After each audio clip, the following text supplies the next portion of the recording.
Hello, Stand to Reason. I am so glad that the weather let up in Houston and let me come join you for your celebration. It really is an honor to be here at this event. I've actually been following the work of Stand to Reason for many years. I remember my first introduction to Greg Kokel's work, and it was the cleverly titled Relativism, Feet Firmly Planted in Midair. And even today when I recommend that book, people look at me like, that's really the title? And they laugh because it's such a cleverly and fun titled work.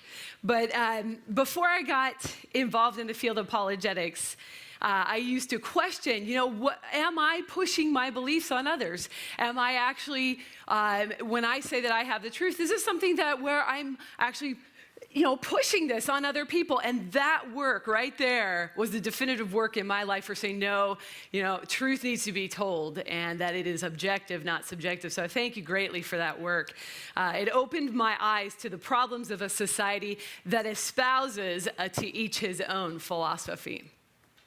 And then I got to hear Greg explain his conversational tactics at McLean Bible Church in Virginia at the Evangelical Philosophical Society Conference.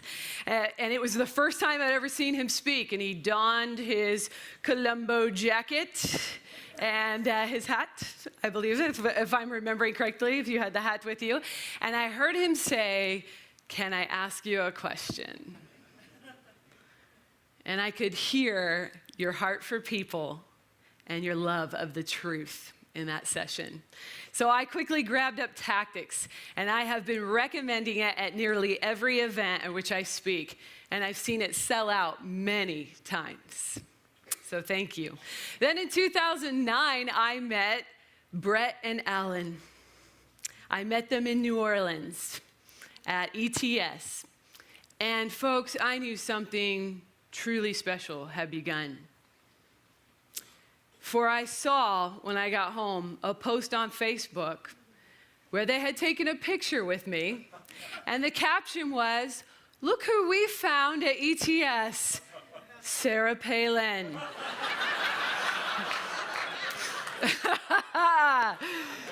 So yes, I responded in kind with a picture of Alan Schliemann and said, "Look who I have found, it's Mr. Bean." So, I almost took a fall for you there, you see that? So this has perpetuated.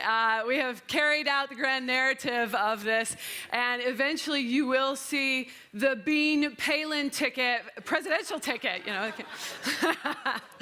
All right. Well, I thought I'd share, and recently, in the last year and a half, I had the pleasure of meeting Jim Wallace at Apologetics Canada conference. And in just meeting him, I was like, wow. And then he gave a presentation. So Jim, it's been great to get to know you as well. He's shaking his head at me. But I thought I'd share a little bit of the background and the fun that I've had with these gentlemen here with you at the conference. But really what these guys and gals have accomplished and continue to accomplish is through their work at STR is truly amazing. It's amazing for many reasons, from just the basic commitment that it takes to build a program, to the personal sacrifices that no one will ever know that they made. And one of the reasons, which I'm going to focus on tonight, is the challenges that we face as Christian apologists, the challenges we face when training people in defense of the faith. And that's what I'm going to share. I'm going to share a few of the challenges that I've experienced in the field of apologetics. And I can confidently say that the STR staff has also experienced these challenges at some level or another in their own ministries. So we're going to look at real quick at 4 challenges that we face. The first challenge being poor reasoning skills. Years ago, I set out to reasonably argue for my faith, for my beliefs. And what I found out was that I ended up, instead of arguing all these great arguments that I learned through my degree at Biola, I found out I was learning to handle all sorts of poorly constructed arguments. And many times I had to address the fact that a person wasn't offering any argument whatsoever. Okay? So poor reasoning. And the number one problem I found in poor reasoning, in my own experience, is ad hominem. Okay? Attacking a person's character in place of addressing their arguments. This is character assassination rather than thoughtful argumentation. And it is rampant in arguments made against Christian beliefs. I myself have been called stupid, dishonest, childish, delusional, insane, insecure, ugly, and those are the ones I could share with you in public. I can only imagine if these guys put together a list, what it would look like. Due to the trash talk and reality show craze that's a current part of our culture, I'm afraid people actually believe that strongly stated negative wording adds real force to an argument. And worse yet, I'm fairly confident they do not understand whatsoever it does not. So part of our mission in our current time frame is to teach good reasoning. It's to teach good reasoning as part of arguing the case for Jesus Christ. Logic is vital to the gospel message. If we reason well, that leads us to the truth. And Jesus said in John 14:6 that he was the truth, that he is the truth. He is the Logos, the Word made flesh. If Jesus is the truth, then using that good reasoning leads us to him. And using bad reasoning is going to lead us away from him. But apologists, and I mean all of you, we may have to point out a person's bad reasoning. You may be ready, you may have your guns with your arguments, but what you might have to start with, you might have to start with showing them what a poor argument is or what a good argument looks like.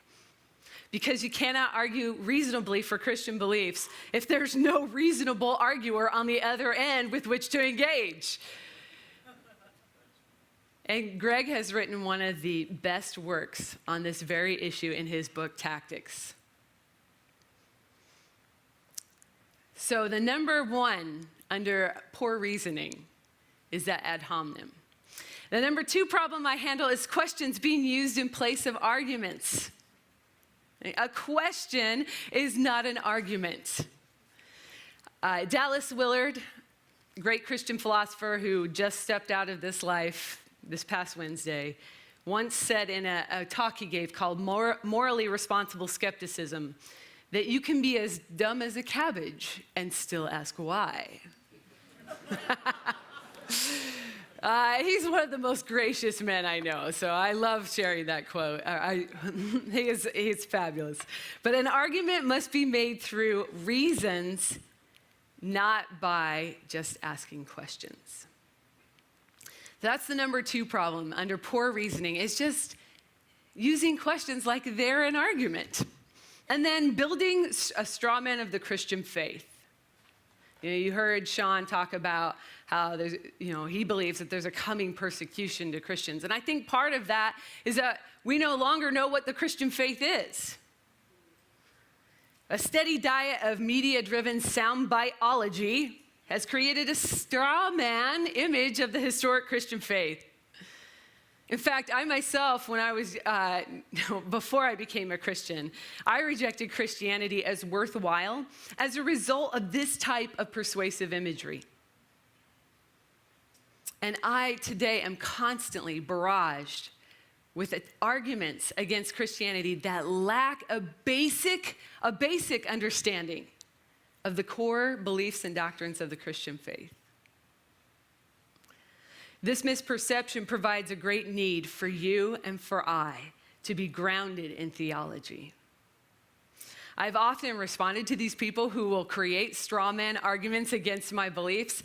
I've said, after they've made their case, I've said, all right, good. I don't believe in that God either.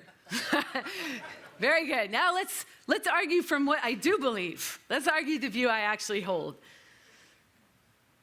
So building a straw man of the Christian faith, it's one of the areas under poor reasoning that I'm constantly dealing with.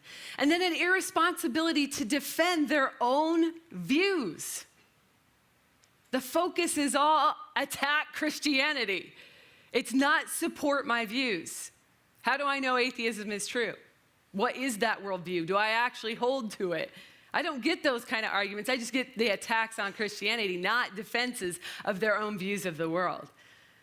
This is why we need to ask so many questions, and why the teachings of Greg Koukl and the whole staff at STR are so important. It teaches us to ask questions so that others can figure out why it is they believe what they do, and if that worldview has any merit or if it's completely bankrupt. We all need to reason our beliefs. So poor reasoning is the largest obstacle that I face. That was the first challenge. The second challenge is a disinterest or apathy towards historical truth. I'm finding many people construct Christian history as well as world history. They just make it of their own choosing. There's no concern to set the Bible out there in historical or cultural context. This creates a straw man argument by building a context to fit their view of a passage to attack. Instead of looking at the Bible in a historical context, part of this second challenge of this disinterest or apathy towards historical truth includes replacing the search for historical context with a modern mindset, a 20th or 21st century look on what we would expect to find or what we believe we need to find about how to know something happened in the past. No set of criteria out there for what establishes something as historically reliable. That's what I'm facing, which is why Jim's book is so important at Cold Case Christianity. He lays out that criteria for how to establish the truth of a historical event. It was directly, that book, Cold Case Christianity, which I saw for sale out there. See, there you go. That's some marketing right there. The book Cold Case Christianity directly addresses this challenge. But my first two challenges that I face as an apologist is the poor reasoning and also apathy or disinterest towards historical truth. And then I find that the third challenge is unreasonable requirements for evidence. Asking for irrefutable proof. Or as the famous TV astronomer, astrophysicist, cosmologist Carl Sagan said, he asked for, why doesn't God just put a glowing cross of stars in the sky? And one of my favorite responses to this has been Dr. John Bloom, his response. He says that asking for such irrefutable evidence is like saying one will not believe in galaxies unless someone has one in his laboratory. That is great. It's like asking for the evidence that isn't available and then saying you won't believe in something until that evidence is provided. And if I've interpreted that wrong, Dr. Bloom is right here, and you could ask him later. What is the evidence available? What is the best hypothesis or interpretation of the data I do have? That's what we need to use. We need to use the evidence available, not ask for ideal data, and then refuse to investigate the topic of God's existence because the data isn't clear. You know, that sounds to me like someone in the Bible. Thomas, who asked to put his fingers. He wanted to touch those scars in Jesus' hands. And he said he would not believe unless that evidence was provided. Okay? And remember, Thomas was chastised for that sort of attitude of the heart. So, unreasonable requirements for evidence, that's the third challenge. And then the fourth challenge, and this is the last one, is addressing difficult questions that come at us with love and respect. Okay? So you saw the three were out. What am I facing out there? What are these guys facing? The fourth one is about us. And Sean touched on this beautifully, about addressing difficult questions with love and respect. This is truly a challenge. It's one with which I've seen apologists struggle. Francis Schaeffer remarked that demonstrated love by Christians was a testimony to the veracity of Jesus as God's Son. He gets this from John 17, from the words of Jesus himself, and he calls it the final apologetic. The observable love demonstrated for one another as part of the reality of God's love at work in us individually. In our process of training and equipping Christians, in our answering of arguments and questions, we must not forget to teach in word and in deed that Christian behavior and attitude cannot be separated out from our knowledge of God.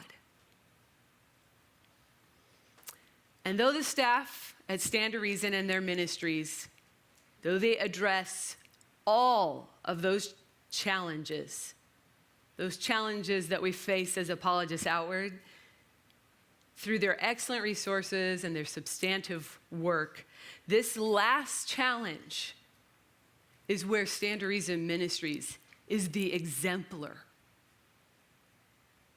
Their individual love and graciousness in addressing the hard questions of Christianity sets them apart. The other thing is what you see on stage with these guys, what you see is what you get off stage. It is no show. It is no show. That is who they really are. These people are people who truly live what they believe. And it's not just the guys I'm talking about, it's all of those whom I'm privileged to know at Stand to Reason Ministries. For Jim, Alan, Brett, and Greg, I know I've said this to you guys before, but I'm going to say it again. I want to say it publicly. I am truly uplifted and encouraged every time I have been at a conference with you, fellowshipped with you, or just hung out with you. And I know that you all are encouraging countless others. Thank you for being who you say you are. Thank you for answering the hard questions, meeting the challenges that apologists face, and for pressing on in love. And thank you for your sacrifices, for committing yourself to the edification of others. I pray that there will be many, many more years, not just 20, but that it will carry on for many years to come. And I pray that God may abundantly bless all of you. And I thank you so much for including me in your 20th year anniversary celebration tonight. I'm so glad I was able to make it. Thank you very much. Biola University offers a variety of biblically centered degree programs, ranging from business to ministry to the arts and sciences. Visit biola.edu to find out how Biola could make a difference in your life.